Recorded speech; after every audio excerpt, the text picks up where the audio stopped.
और आगे चलकर फिर सब कुछ डेवलप होता है, आर्ट एंड कल्चर डेवलप होता है, पॉलिटिकल रेस्ट, पॉलिटिकल अनरेस्ट, सब कुछ, स्ट्रगल्स, डायनेस्टीज, ये सब कुछ यहां से आते हैं। लेकिन कहां से शुरू हुई थी बात, ये आपको समझ में आ गया होगा। नेक्स्ट, सो अगर हम इसकी बाउंड्रीज की बात करूं, सो वेस्टर्न बाउंड्रीज की अगर हम बात करें, इसकी पश्चिमी सीमा, तो पश्चिमी सीमा जो है वो सुतका गेंडोर और सुतका कोह, ये बेसिकली जो है वो समुद्री स्थल से लगते हैं, ये इसकी वेस्टर्न बाउंड्री से जो ट्रेड के लिए इंपॉर्टेंट जाना जाता है। कौन कौन से, सुतका कोह और सुतका गेंडोर। अब जब हम पढ़ेंगे तो ये जब शब्द आएंगे तो आपको बहुत फैमिलियर होगा कि भाई मैं वेस्टर्न कोस्ट में, तो ये इंडस वैली सिविलाइजेशन यानी हड़प्पन कल्चर का ये वेस्टर्न बाउंड्री थी, यानी पश्चिमी सीमा थी।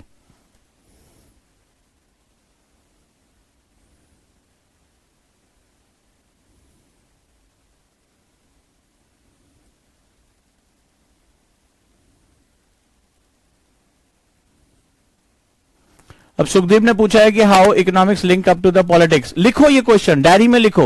ये डे वन तुम्हें ये सब चीजें नहीं बताई जा सकती, इट टेक सम टाइम, ये डिस्कशन के साथ आएगा, धैर्य रखो, ये दुनिया की आखिरी क्लास नहीं है, अगर जहां तक पॉसिबल है तो। एंड द ईस्टर्न बाउंड्री, जो इंडस हड़प्पन कल्चर की जो ईस्टर्न बाउंड्री यानी पूर्वी सीमा थी, वो आलमगीरपुर, ठीक है, आलमगीरपुर में यहां पर थे, that is Alamgirpur. There are two boundaries.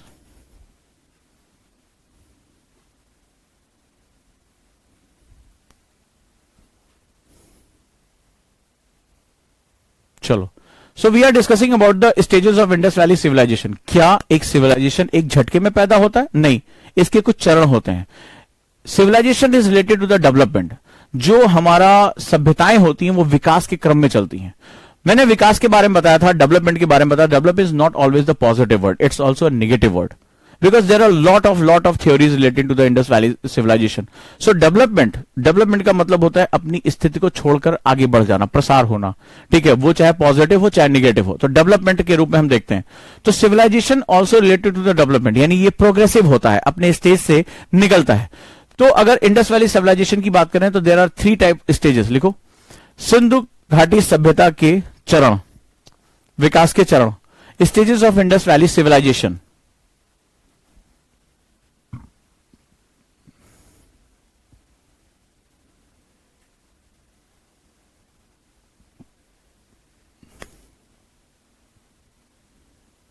First stage लिखो, प्रथम चरण। अब हम लोग नोट्स इसी तरह बनाते हैं, इसको LWMI का बेसिस कहता हूं मैं, ठीक है। सारी कहानी, पूरा इंडस वैली सिविलाइजेशन का एक बेस आपके पास आके जुड़ जाएगा, और हम कम से कम शब्दों का, less word more information, right, हम इसके बारे में बात करेंगे। तो first stage is known as, जो प्रथम चरण लिखो, हेडिंग डालो, फर्स्ट स्टेज और प्रथम चरण। ये LWMI नोट्स हैं। अगर आपको लंबे लंबे पैराग्राफ लिखने की आदत है तो आपको शुरुआत में दिक्कत होगी, लेकिन जिस दिन आप ये सीख जाएंगे आपको फिर और कोई नोट्स अच्छे नहीं लगेंगे। एक एक पेज पे पूरा पूरा चैप्टर आपका खत्म हो जाएगा। तो इसको नियोलिथिक स्टेज भी कहते हैं, नियोलिथिक, ठीक है। अब एक एक शब्द को समझते जाओ, आप लोगों ने पढ़ा होगा। तो नियो का मतलब होता है नया, लिथ मतलब होता है, ज्योग्राफी में रॉक को बोलते हैं, जो कड़ा है, चट्टानी है। लिथ एक लैटिन रूट वर्ड है, यानी कि लैटिन भाषा का शब्द है। लिथ को मतलब होता है रॉक, यानी कि ये नव पाषाण, रॉक मतलब पाषाण हो गया, तो यानी पत्थर के हथियार, लेकिन थोड़े से आधुनिक के रूप में हम लोग इसको नव पाषाण युग के रूप में भी जानते हैं। डोमिनेंस ऑफ द जो हमारे हथियार थे वो बेसिकली इसको प्री हड़प्पन एज भी कहते हैं, यानी हड़प्पा से पूर्व की सभ्यता, इसको पूर्व हड़प्पा काल भी कहते हैं। दिस इज नियोलिथिक एज, जो यहां पे बोला गया फर्स्ट स्टेज के बारे में। लिखो, प्रथम चरण नव पाषाण चरण भी कहा जाता है, इसको पूर्व हड़प्पा काल भी कहा जाता है, पूर्व हड़प्पा काल। अब अगर मुझे इसके बारे में जानकारी लेनी है तो क्या है, अब मैं इसको लिखूंगा, कहां कहां था, एरिया, ये सिंबल है एरिया का, ठीक है। तो भैया एरिया क्या था, यानी क्षेत्र कहां था इसके विस्तार का, एरिया। पहला इंडस प्लेन, ठीक है, सिंधु के मैदानों में, सिंधु मैदानों में, नदी नीचे की तरफ आ रही है, नदी ऊपर की तरफ तो जाएगी नहीं, तो सिंधु के मैदान जो भारत और पाकिस्तान में फैले हुए थे, वहां के मैदानों में इसका जो है वो स्थान होता चला गया। खासतौर पे एनसीईआरटी में पढ़ोगे एक नाम मेहरगढ़ का, मेहरगढ़। तो शुरुआती दौर में हमें ये बलूचिस्तान के इलाके तक फैलता हुआ दिखाते हैं। ठीक है, शुरुआत में देखिए, लेकिन धीरे धीरे तुम्हें नोट्स के साथ इतना प्यार हो जाएगा, एक झटके में 5-5, 10-10 मिनट में रिवीजन होगा पूरा। और हमें चाहिए क्या? स्मार्ट नोट्स हमें करना है। दूसरा, आज हमने क्या सीखा? इंटरलिंक करना। तीसरा, हमने सीखा विजुअलाइजेशन करना। जो पढ़ो उसको देखने की कोशिश करो, राइट। क्या कार्य करते थे? वर्क क्या था इनका? Limited agriculture. चूंकि हमारे पास एग्रीकल्चर करने के लिए व्यापक तरीके से हमारे पास औजार नहीं थे, पत्थरों से आप कितना काम कर लोगे। सो लिमिटेड एग्रीकल्चर, यानी कृषि जो है सीमित थी। अच्छा, मैंने अभी क्या सिखाया? अब देखो, समझ, अंडरस्टैंडिंग, बीटीएल किसे कहते हैं? लिमिटेड एग्रीकल्चर, आपने डाटा पढ़ लिया। आगे मैं कुछ नहीं तुम्हें दिखाता हूं, ठीक है, मैं यहां इसको छुपा देता हूं। एग्रीकल्चर लिमिटेड है। अब तुम मुझे एक लॉजिक बताओ, एक छोटा सा लॉजिक मुझे बताओ। देखिए आज मेरी क्लास कितने लोग समझ पाए, ठीक है। एक छोटा सा लॉजिक पूछता हूं तुमसे, अगर ये वाला याद है। अगर एग्रीकल्चर लिमिटेड है, अब आप मुझे जवाब देंगे, कृषि जो है वो लिमिटेड है यानी कम है, सो क्या क्या हो रहा होगा समाज में? क्या क्या हो रहा होगा समाज में? आप मुझे बताएं, क्या हो रहा होगा? क्या आपके पास सरप्लस फूड सिक्योरिटी होगी? हां या ना में जवाब दो। क्या आपके पास सरप्लस फूड सिक्योरिटी होगी? खाद्य सुरक्षा होगी? मुझे जवाब देते जाओ, हां या ना, यस या नो। अगर आपके पास एग्रीकल्चर सीमित है अभी, तो क्या आपके समाजों में जो खाद्य सुरक्षा है वो अभी भी होगी? अब देखते जाओ कैसे मैं पढ़ाता हूं और कैसे आप खुद ही जो है वो जवाब दोगे। अगर फूड सिक्योरिटी कम होगी, हां या ना, यस या नो, जवाब दो मुझे, यस या नो। अरे देखो पूरी क्लास लग गई है, यस। तो इसका मतलब है कि आपके पास आबादी को बढ़ाने के लिए, यानी समाज का आकार बढ़ाने के लिए आपके पास पर्याप्त कारण नहीं मौजूद होंगे, क्योंकि आपका बड़ा हिस्सा जीवन का जो है वो खाद्य सुरक्षा में लग जा रहा है। खतरा हमेशा भूखमरी का बना हुआ है। तो क्या मुझे बताओ, अब दूसरा क्वेश्चन, क्या जो सोसाइटी का यानी पॉपुलेशन का जो आकार है, समाज का जो आकार है, साइज है, वो बड़ा होगा? ये जो है लार्ज होगा, यस या नो? क्या सोसाइटी का एक बड़ा हिस्सा, चूंकि आपके पास फूड सरप्लस नहीं है, यानी सोर्स ऑफ इनकम नहीं है, जैसे किसी बच्चे ने बड़ा अच्छा लिखा, सोर्स ऑफ इनकम नहीं है, so other beyond the agriculture activity, ठीक है, अदर एक्टिविटीज में आप आगे जा पाएंगे? अदर एक्टिविटी में कुछ भी हो सकता है, आप उद्योग की तरफ जा सकते हैं, आप रिसर्च एंड डेवलपमेंट कुछ भी कर सकते हैं, नई चीजों को खोजने के लिए आप जा पाएंगे? अदर एक्टिविटी प्रॉस्परस होगी, यस या नो? मैंने कुछ नहीं पढ़ाया, मैंने नोट्स दिखाए नहीं अभी आपको। मैं आपको बता रहा हूं कि अगर हम लॉजिक से पढ़ें और अगर हम चीजों को जोड़ें, अगर आपस में, हमें कुछ नहीं रटना है। तुम अगर ये सोच कर आए कि एनसीईआरटी में बहुत रटना, उजांग सर खूब फैक्ट लिखाएंगे, तो ये सब कुछ मिथ्या है। मैं तुम्हें सोचना सिखा दूंगा यार, एक धागा पकड़ो, अगर एक कॉन्सेप्ट क्लियर है, सारे कॉन्सेप्ट मैं खुद ही क्लियर कर लूंगा, क्योंकि एग्जाम में जो क्वेश्चन आते हैं वो रटे हुए आते नहीं है। ऑप्शन जो आते हैं वहां में बैठ के लॉजिक के साथ सेट करना होता है, अच्छा ये होगा या ये होगा। हाँ जी, चलो भाई, अगर फूड सिक्योरिटी कम, अगर मेरे पास एग्रीकल्चर मेरा डाउन है, तो ऑब्वियस सी बात है मेरी फूड सिक्योरिटी बहुत कम होगी, नहीं होगी फूड सिक्योरिटी। सोसाइटी का साइज, क्योंकि मेरे पास खतरा मौजूद है, तो समाज में जो है वो रिप्रोडक्शन या ढेर सारे बच्चे जब जहां पर मौजूद है, तो क्या होगा? सोसाइटी का आकार क्या हो जाएगा? Size large? No, size large नहीं होगा। अदर एक्टिविटीज, जब मेरे पास सरप्लस ही नहीं है, मैं क्या करूंगा? अन्नगार बनाकर क्या करूंगा? प्रोडक्शन करके अदर, मेरा पूरा समय तो क्या होगा? अपनी खाद्य सुरक्षा को मेंटेन करने में चला जाएगा। Other activities no. कितने लोग हैं जो इन तीनों कॉन्सेप्ट को समझ पाए? कितने लोग हैं कि अन्य गतिविधियों में फिर शामिल क्या होंगे? नहीं होंगे या कम संख्या में होंगे? कितने लोग हैं क्लास में?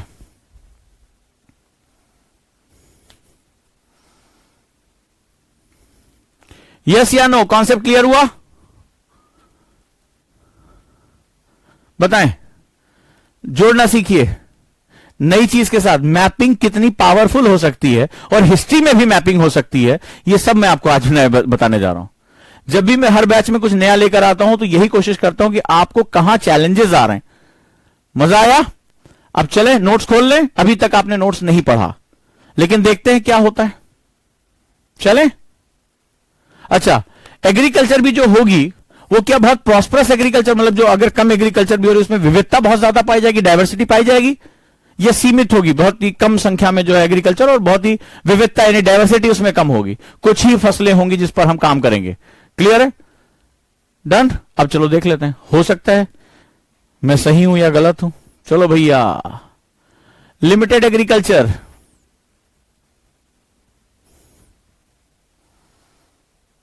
तो क्या व्हीट गेहूं, कॉटन कपास थोड़ी मात्रा में, एंड डोमेस्टिकेशन ऑफ एनिमल्स यानी पशुओं, क्योंकि हमें सुरक्षा खाद्य से नहीं मिल पा रही है, तो डोमेस्टिकेशन ऑफ एनिमल्स यानी कि पशुओं को पालना, वो भी छोटे छोटे पशुओं को, ठीक है, पशुओं को पालना। पॉटरी यानी मृद भांडों का निर्माण करना, जो मिट्टी के बर्तन होते हैं, लेकिन ये भी बहुत उन्नत किस्म के नहीं थे, काम चलाओ शुरुआती दौर में। डन, कॉन्सेप्ट क्लियर है? चलो, तो गेहूं, कपास, जौ, इन सब चीजों को उगाना बेसिक रूप में, लेकिन बहुत बड़ी मात्रा में नहीं। इसका मतलब हमें आर्किटेक्चर अभी डेवलप नहीं करना, हमें स्ट्रक्चर्स नहीं बनाने। अभी इस स्टेज में हमारे पास अन्नगार बनाने की जरूरत नहीं, हमें अन्न भंडार नहीं करना है। इसका मतलब है कि हमारा समाज अभी भी खाद्य सुरक्षा में पड़ा होगा। इसका मतलब इस समय हम जो हड़प्पा सभ्यता में बहुत विशिष्ट चीजें पाई जाती थी, डेवलप होता था, ठीक है, आगे चलकर हम मेटलर्जी में एंटर करते हैं, वो सब अभी गायब रहेगा। ठीक है, आगे आ जाओ। अब देखो, the next stage is known as second stage. Next stage is known as second stage. इसको बोलते हैं इनिशियल हड़प्पन एज। लिखो, प्रारंभिक हड़प्पा काल।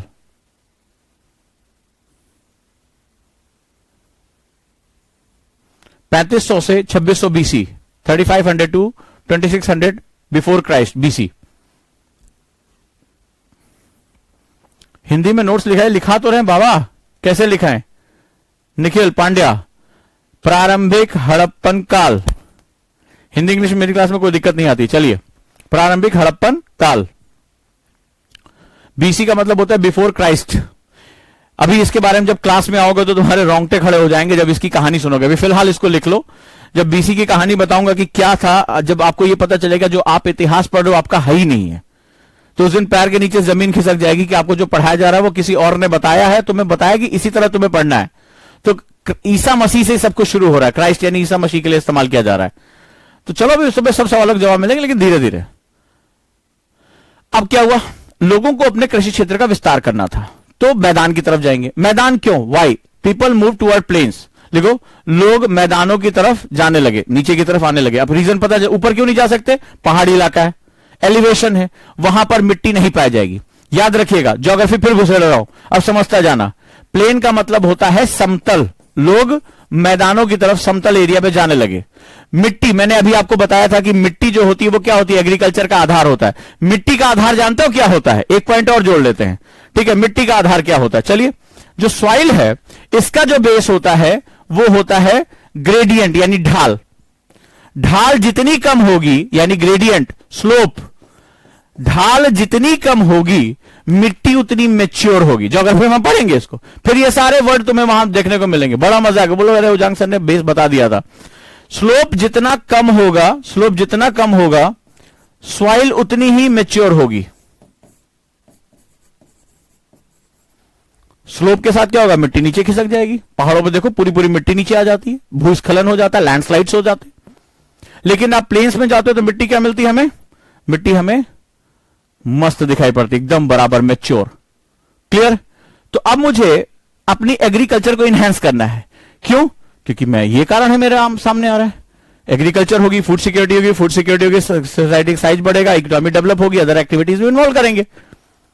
और एग्रीकल्चर के लिए मुझे मेच्योर सॉइल चाहिए, तो मैं वैसे एरिया की तरफ जा रहा हूं जहां प्लेनर हो, जहां ढाल कम हो, अपना हैबिटेट, अपना आवास बना सकूं, ठीक है, अपने आप को स्थापित कर सकूं। देखो सब चीजों के लॉजिक हो रहे हैं, तो आप कहां मूवमेंट करते हैं? आप नीचे की तरफ मूवमेंट करते हैं, टुवर्ड्स प्लेन। क्लियर हुआ? अब इन्होंने पहियों का इस्तेमाल करना शुरू कर दिया, यूज ऑफ व्हील, पहियों का, प्लॉ, हलों का इस्तेमाल करना शुरू किया, यानी मिट्टी को जोतने के लिए अब इंस्ट्रूमेंट्स आने लगे, औजार आने लगे। स्टार्टेड व्हील एंड प्लॉ, पहिए का इस्तेमाल शुरू किया और प्लॉ यानी हल का इस्तेमाल शुरू किया। अब इन्होंने, जब चूंकि एरिया इनका बड़ा हो गया, सॉइल अब इन्हें मैच्योर मिलने लगी, प्लेनर एरिया में गए, बड़ा एरिया मिला, तो अब इन्होंने सरप्लस प्रोडक्शन करना शुरू कर दिया, फूड सिक्योरिटी आनी शुरू। यानी अब अन्न को मैं अपने ऐसे समय के लिए, बारिश हो रही है, जाड़ा आ गया, तो मैं बचा के रखूंगा, ग्रेनरी का इस्तेमाल करूंगा। लिखो, अन्न भंडार गृहों का निर्माण, अन्न भंडार गृहों का निर्माण, ग्रेनरी।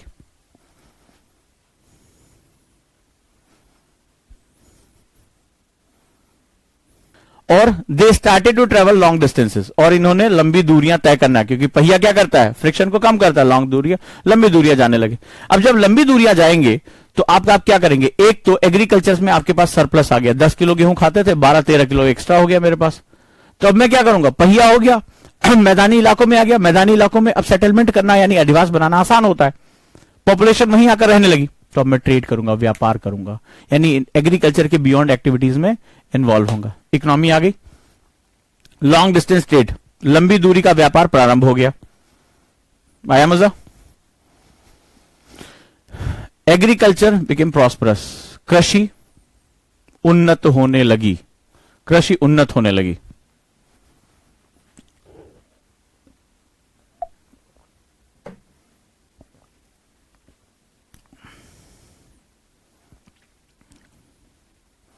और जब कृषि उन्नत होने लगी, एग्रीकल्चर प्लस का मतलब सरप्लस हो गई, तो भाई मेरे पास source of income, food security आ गई, ट्रेड करने लगा। नाउ अब मेरे पास ऐसा रहेगा कि मेरे पास सुरक्षा हो गई, सिक्योरिटी आ गई, मैं हैंडीक्राफ्ट, अदर एक्टिविटी, नए नए अच्छे मिट्टी के बर्तन बनाना, ढेर सारी चीजों में इन्वॉल्व हो जाऊंगा। And eight that time handicraft यानी हस्तशिल्प तेजी से उन्नत हुआ, हस्तशिल्प हैंडीक्राफ्ट प्रॉस्परस, प्लस का मतलब आगे बढ़ गया। एलडब्ल्यूएमआई में एक खास बात होती है, हमें लंबे लंबे सेंटेंस लिख के कहानी नहीं लिखनी है, तो एलडब्ल्यूएमआई सीखो मेरे साथ कि कैसे हम काम करते हैं, और तुम्हारा टीचर अपने हाथ से नोट्स लिखता है तो तुम्हारी जिम्मेदारी तुम भी हाथ से लिखो, थोड़ी शर्म करो। पीडीएफ कल्चर को मैं विरोध करता हूं, मैं बहुत ज्यादा पीडीएफ कल्चर को लाइक नहीं करता, क्योंकि उसमें हमारी अंडरस्टैंडिंग कम हो जाती है। आपका मन है आप करिए, लेकिन हम तो यहां उन लोगों से मिलने आए उजांकियन से जो इस बार इरादा करके बैठे कि यूपीएससी से सीधे सीधे खोपड़ी खोपड़ी टकरा जाएंगे और फोड़ के चले आएंगे, ठीक है। तो यही वाली हमें जो है, ऐसे हम जुनूनी लोगों को हम डिस्कस कर रहे हैं जिनको ये कि नहीं भैया अभी तो 5 साल पापा ने बोला पंचवर्षीय योजना फॉलो करो, उनके लिए मैं बात नहीं कर रहा हूं, ठीक है। अब आ जाते third stage, this is known as mature Harappan stage. तृतीय चरण के बारे में लिखो, तृतीय चरण हड़प्पा लिखो, इसे विकसित हड़प्पा चरण कहा जाता है। पूरी एकदम बड़ी से कहते हैं विकसित हो गई 2600 से 1800 बीसी, 2600 से 1800 बीसी। अब मुझे बताओ, जब तुम्हारे पास खाद्य सुरक्षा हो गई, जब तुम्हारे पास आय सुरक्षा आ जाती है, समाज में लेबर डिवीजन होने लगता है, और तुम्हारे पास कृषि की अतिरिक्त आय होने लगती है beyond the agriculture, suppose that आप इंजीनियर बन गए, डॉक्टर बन गए, so where you will move. तुम गांव में एग्रीकल्चर कर रहे थे, तुम्हारी अच्छी तुमने पढ़ाई की, तुम आईएएस ऑफिसर बन गए, या तुम जो है डॉक्टर बन गए, इंजीनियर बन गए, so where will you move, you move into the urban centre. Urban sector क्या होते हैं, वेयर द, आज की डेट में अगर हम कहें तो वो क्षेत्र जहां पर 1/3 से भी कम आबादी एग्रीकल्चर करती हो, या 2/3, 2/3 of the population never ever involve in the agriculture, 2/3 आबादी गैर कृषि कार्यों में संलग्न हो। अब आप देखिए हड़प्पा कल्चर की ताकत कि 2/3 आबादी शहरी आबादी थी। शहर का मतलब वो deem urban centre, well structure roads, housing societies जो हमारे स्ट्रक्चर होते हैं, ड्रेनेज पैटर्न यानी कि जो गंदा पानी है नाले से वो अंदर अंदर अंडरग्राउंड निकल जाए, these are known as urban. जहां पर फैसिलिटीज होती हैं, जहां पे स्विमिंग पूल्स होते हैं, जहां पर स्टोरेज फैसिलिटीज होती है, this known as urban centres. And the people has the different options, जो अपनी जो लिवलीहुड है उसके लिए ऑप्शंस उसके पास ज्यादा होते हैं। स्ट्रक्चर जो है मल्टी स्टोरी बिल्डिंग्स होती हैं, यही तो अर्बन लाइफ होती है। आज की डेट में अर्बन लाइफ यही है हमारी। आप जाते हैं, स्विमिंग पूल्स हैं आपके पास, सड़कें हैं, ड्रेनेज पैटर्न है, अंडरग्राउंड सीवेज वाटर जो है वो निकल जाता है, मल्टी स्टोरी बिल्डिंग्स हैं, ये आपकी फैसिलिटीज हैं। सो उस समय जब इस तरह से हमने इकोनॉमी को डेवलप किया, we started a new era. उस समय दुनिया की एक क्रांतिकारी चीज को लेकर आए, और मोस्ट सोफिस्टिकेटेड, सबसे जिसे कहते हैं बहुत ही विकसित शहरी सभ्यता को हमने जन्म दिया। ये दुनिया के सबसे विकसित शहरों में से एक ये सभ्यता थी, और यूपीएससी ने क्वेश्चन देखो कितना बढ़िया पूछा। और एक ऐसी सभ्यता थी जहां पर इसको हम लोग प्लांट, ये अर्बन लाइफ जो थी हमारी वो बेसिकली प्लांट थी। शहर तो आज भी हमारे हैं, लेकिन दिल्ली में पानी बरसा, घरों में घुस गया, बसों में घुस गया, ये प्लांट नहीं है कि अगर कितने लोग रहेंगे कितना पानी निकलेगा, सीवेज की कैपेसिटी कितनी है। तो अर्बन लाइफ जो थी वो प्लांट थी, नियोजित। इसको कहते हैं शहरी जीवन। कहां पार्किंग होगी, कहां क्या होगा, तो ये हमारा नियोजित कहलाता है, नियोजित प्लांट।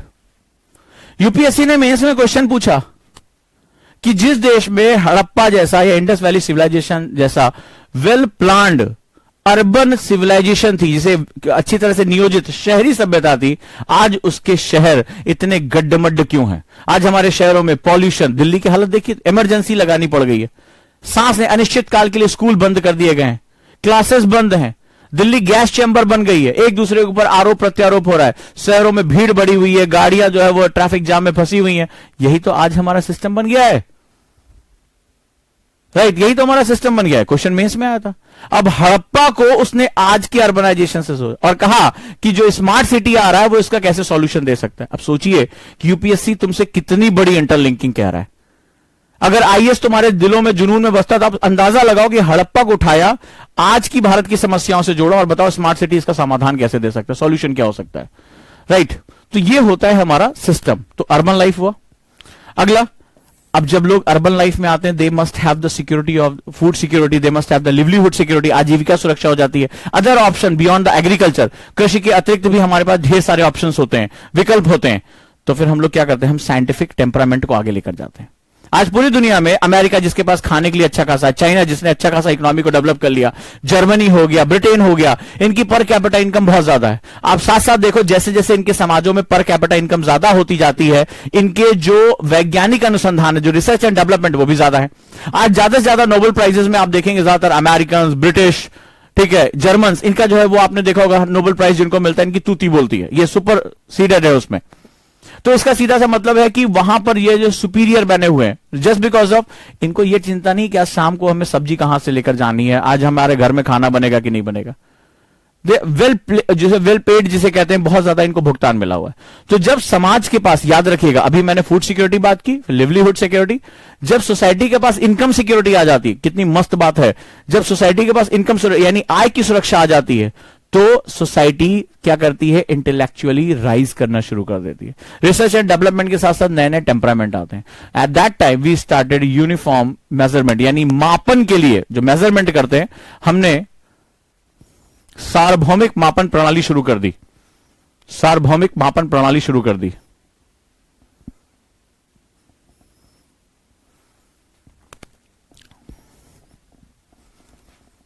और हमने नाव बनानी सीखी, हमने साइंटिफिक एलिवेशंस किया। We started trade with Mesopotamia and gulf cities. देखो, हमने खाड़ी देशों मेसोपोटामिया से व्यापार करना शुरू कर दिया।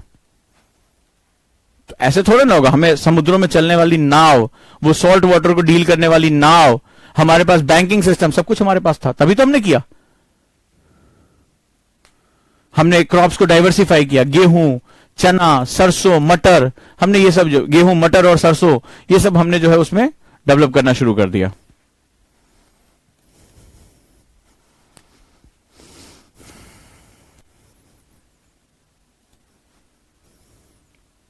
क्लियर? देखा पढ़ने का मस्त तरीका, कैसे इंटरलिंक करके पढ़ते हैं।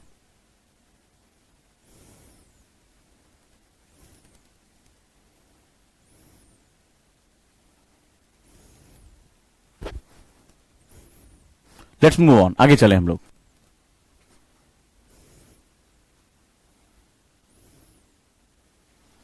सो this is the NCERT journey and the way of NCERT I am going to deal with. तो इस तरह से मैं अभी क्लासेस को मैप के साथ जोड़ रहा हूं। अब जब इसकी डिटेलिंग में हम जाएंगे, दिस इज नॉट डिटेलिंग, ये आपको मैं दिखा रहा हूं कि सब्जेक्ट इंटरलिंक कैसे होता है। जिस दिन आपको वो जो आपका वो बचपन से आपको सिखाया गया ना कि यार ये हिस्ट्री पढ़नी है, ज्योग्राफी पढ़नी है, जिस दिन वो मैं ब्रेक करके, वो दायरे तोड़ के मैं आपको सिखा दूंगा कि एक सब्जेक्ट से दूसरे सब्जेक्ट में इंटर कैसे करते हैं, और बिल्कुल ही फ्लॉलेस, निर्बाध रूप से कमांड के साथ सोसाइटी को इकोनॉमी में घुसेड़ा, इकोनॉमी से हम चले गए कल्चर में, हम आपस में किस तरह से लिंक कर सकते हैं। जिस दिन ये आप आर्ट सीख जाओगे, उस दिन आपके लिए चीजें बहुत ज्यादा आसान हो जाएगी, बहुत ज्यादा आसान हो जाएंगी। और विजुअलाइजेशन करते हुए हमें कमांड करना। आज आप देखिए, आज आपने क्या क्या सीखा। आज आप फंडामेंटल सीखे, आज आपने सीखा कि कैसे एक सॉइल, एक स्लोप, एक ढाल हमारी पूरी सिविलाइजेशन का भी बेस हो सकता है। हमारे सारे, आज उठाकर मैप देखना, आप देखोगे जितने हमारी प्रोमिनेंट सिटीज हैं, वो सारी की सारी नदियों के किनारे तुम्हें दिखाई पड़ेगी। चाहे वो आपके कल्चरल सिटीज हो, सांस्कृतिक जो है शहर हो, आपके औद्योगिक हो, आप देखेंगे वो नदियों के आसपास कहीं बैठे हुए हैं। तो आपको बहुत सी चीजें, और आपको ये भी है, आपको एक और होमवर्क दे रहा हूं। आज आप थिंकिंग करना शुरू, मेरी क्लास में आप थिंक करें। एनसीईआरटी है क्या? एनसीईआरटी पीछे जरा सोच के देखो करके आते क्वेश्चंस आते हैं। आज आप देखना कि हमारी सारी नदियां हमारी सारी नदियां और ऑल रिवर्स, आज मैं होमवर्क दे रहा हूं, आज आप करके कल की क्लास में आप मुझे बताएंगे, वो प्रदूषण से बहुत ज्यादा मारी जा रही हैं, वो प्रदूषण का शिकार है, राइट। और सारी नदियां, चाहे वो एक्सेसिव टूरिज्म की वजह से परेशान हो, चाहे वो एक्सेसिव इंडस्ट्रियल वेस्ट की वजह से परेशान हो, या सीवेज डायरेक्टली गिराया जा रहा है। तो पहले हम नदियों के किनारे बसे और अब उसके बाद हम नदियों को बर्बाद कर रहे हैं। तो अगर तुम भारत की नदियों की कैटेगरी करो, यानी कि शहर जहां आसपास वो जो सिटीज है जो नदियों के किनारे बसे हैं और वो जो नदियों से दूर बसे हैं, पॉल्यूशन के स्तर में क्या अंतर है, क्या आप मेरे लिए रिसर्च करोगे? ये क्या एक थिंकिंग करोगे? तुम्हें देखो, मैं हिस्ट्री पढ़ा रहा हूं, ज्योग्राफी से लिंक किया, अब मैं एनवायरमेंट में तुम्हें लेकर जा रहा हूं। यही तो मैंने वादा किया था तुमसे, यही तो वादा किया था। यही होती है इंटरलिंकिंग की ताकत। इसके बाद जब तुम्हारी ये हैबिट पड़ेगी ना, तब तुम हर चीज को जोड़ना शुरू कर दोगे। और जिस दिन जोड़ना शुरू कर, जिस दिन तुमने वर्तमान और इतिहास को एक साथ जोड़ दिया, उस दिन तुम्हें बहुत कुछ समझ में आ जाएगा कि कितना मजा है। तो अब मुझे बताओ कि वो शहर, आज आप जाकर थोड़ा सा मेरे कहने पे स्टडी करो, मैप उठाओ, थोड़ी जानकारी लो, वो शहर जो नदियों के किनारे बसे हैं, the cities who based near the coast of the rivers, उनका पॉल्यूशन लेवल और जो शहर नदियों से दूर बसे हुए हैं उनके पॉल्यूशन लेवल में क्या डिफरेंस है, नदियों की हालत में क्या अंतर है। अभी आपने दिल्ली की यमुना के बारे में आपने सुना होगा, 25 किलोमीटर वो डेड हो गई है, इसको लिविंग डेजर्ट बोला जाने लगा। छठ पूजा पे आपने उसकी हालत देखी होगी अपनी किताबों में। So please try to find out कि मैं इतिहास को पर्यटन, आज पर्यावरण के साथ कैसे जोड़ सकता हूं। अगर ये ताकत तुमने पैदा कर ली ना, तो तुम्हें मजा आने लगेगा, तुमको यार यूपीएससी बहुत आसान है यार, हम पकड़ नहीं पा रहे थे उसको, और यही मैं करने जा रहा हूं। एनसीईआरटी को आपकी थिंकिंग, आपकी सक्सेस का बेस कैसे बनाना है, बस मेरे तरीके थोड़े से अलग होंगे। मैं इनोवेशन के लिए जाना जाता हूं, नई चीजों के लिए करता हूं, रिस्क टेकर हूं। तो वो जो ये सोचकर आए थे कि ओजांग सर कुछ पहाड़ों के नाम लिखाकर उनकी ऊंचाई न पाएंगे, उनको निराशा होगी, मैं उनके लिए उनसे माफी चाहता हूं। लेकिन वो जिनको वाकई में यूपीएससी से प्यार है, जो समझते हैं कि मैं एक ब्यूरोक्रेट बनने जा रहा हूं, मैं एक आईएएस ऑफिसर बनने जा रहा हूं, और मैं इस नॉलेज को पुड़िया में डाल के खाऊंगा नहीं, मैं इस नॉलेज को अपनी सोसाइटी, अपनी कंट्री के लिए इस्तेमाल करने जा रहा हूं। मैं इससे इंडिया की प्रॉब्लम्स को सही तरीके से आइडेंटिफाई कर पाऊंगा, आने वाले समय में एक अच्छा ब्यूरोक्रेट बनूंगा, और उसके माध्यम से मैं जो है वो आने वाले टाइम में मेरा नाम चमकेगा, पूरी दुनिया मुझे इसके लिए जानेगी। मैं उसकी बात कर रहा हूं। फैक्ट रटने वालों से तो मैं वैसे भी हाथ जोड़ रहा हूं, right. So this is the fact. और नए तरीके के नोट्स, कम से कम शब्दों में, LWMI, छोटे छोटे पॉइंट्स, कितना आधा पेज भी नहीं भरा होगा तुम्हारा कायदे से, और मेरी बात पूरी हो गई। लॉजिक हमने क्रिएट किया, हमने फैक्ट्स नहीं रटे। हड़प्पा तुमने मेरे ज्यादा पढ़ा होगा, हड़प्पा हड़प्पा कर रखा होगा कई बार, लेकिन लॉजिक क्रिएट करना, तुम हिस्ट्री पढ़ रहे थे कि ज्योग्राफी पढ़ रहे थे, तुम खुद एक बार कंफ्यूज हुए होगे, यार ये तो ज्योग्राफी में भी जा रहा है, हिस्ट्री में। यही अथॉरिटी होती है। जिस दिन तुम्हारे पास ये अथॉरिटी आ गई, किसी भी सब्जेक्ट में कोई माइकल रोक नहीं सकता, जहां चाहो वहां लैंड कर गए, उसी दिन तुम्हें पता चलेगा कि यूपीएससी एक्चुअली तुमसे यही डिमांड करता है, और ये डिमांड तुमने क्रिएट कर दी, बस बस बस, वो लेके जब बुला के लेके जाएगा। 100% रिकमेंडेशन यूपीएससी नहीं करता सीट्स के लिए। कई सीटें तुम्हें पता है लास्ट में खाली रह जाती है, रिकमेंडेशन 100% सीट्स के लिए नहीं आता है। तो तुम उसके योग्य हो जाओ, वो तुम्हें उठा के लेकर जाएगा, चलो मेरे करण अर्जुन आ गए। तो मैं उम्मीद करूंगा इसी तरह हम लोग पढ़ेंगे, जुड़े रहिए, मस्त होकर पढ़ाई करते रहिए, और जो लोग अभी नहीं जुड़े हैं वो वेट ना करें,